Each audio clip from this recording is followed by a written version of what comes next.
भगवान शिव का जन्म कैसे हुआ? यह है श्रावण मास की खास जानकारी सिर्फ आपके लिए। भगवान शिव का जन्म कैसे हुआ, नहीं हुआ तो क्या वे स्वयंभू हैं? वेद कहते हैं कि जो जन्मा है वह मरेगा, अर्थात जो बना है वह फना है। वेदों के अनुसार ईश्वर या परमात्मा अजन्मा, अप्रकट, निराकार, निर्गुण और निर्विकार है। अजन्मा का अर्थ जिसने कभी जन्म नहीं लिया और जो आगे भी जन्म नहीं लेगा। प्रकट अर्थात जो किसी भी गर्भ से उत्पन्न न होकर स्वयंभू प्रकट हो गया है, और अप्रकट अर्थात जो स्वयंभू प्रकट भी नहीं है। निराकार अर्थात जिसका कोई आकार नहीं है। निर्गुण अर्थात जिसमें किसी भी प्रकार का कोई गुण नहीं है। निर्विकार अर्थात जिसमें किसी भी प्रकार का कोई विकार या दोष भी नहीं है। अब सवाल यह उठता है कि फिर शिव क्या है? वे किसी न किसी रूप में जन्मे या प्रकट हुए, तभी तो उन्होंने विवाह किया, तभी तो उन्होंने कई असुरों को वरदान दिया और कई असुरों का वध भी किया।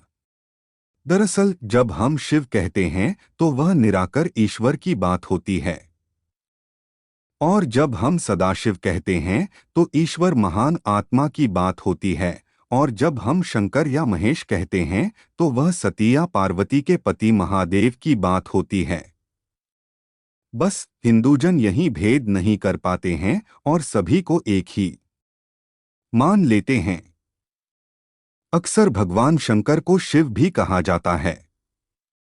शिवपुराण के अनुसार भगवान सदाशिव और पराशक्ति अंबिका, पार्वती या सती नहीं से ही भगवान शंकर की उत्पत्ति मानी गई है। उस अंबिका को प्रकृति सर्वेश्वरी, त्रिदेवजननी, ब्रह्मा, विष्णु और महेश की माता, नित्या और मूल कारण भी कहते हैं। सदाशिव द्वारा प्रकट की गई उस शक्ति की 8 भुजाएं हैं। पराशक्ति जगतजननी, वह देवी नाना प्रकार की गतियों से संपन्न है और अनेक प्रकार के अस्त्र शक्ति धारण करती है।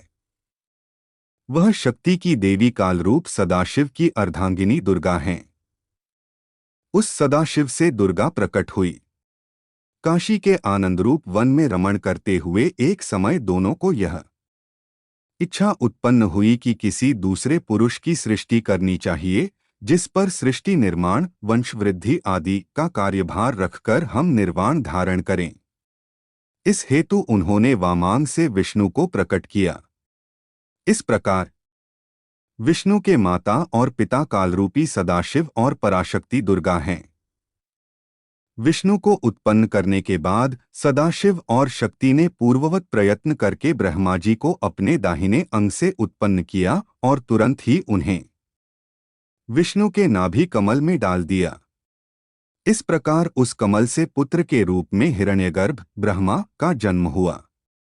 एक बार ब्रह्मा और विष्णु दोनों में सर्वोच्चता को लेकर लड़ाई हो गई, तो बीच में कालरूपी एक स्तंभ आकर खड़ा हो गया।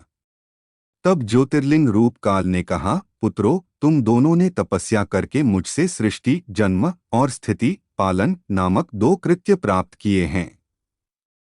इसी प्रकार मेरे विभूति स्वरूप रुद्र और महेश्वर ने 2 अन्य उत्तम कृत्य, संहार, विनाश और तिरोभाव अकृत्य मुझसे प्राप्त किए हैं, परंतु अनुग्रह, कृपा करना नामक दूसरा कोई कृत्य पा नहीं सकता।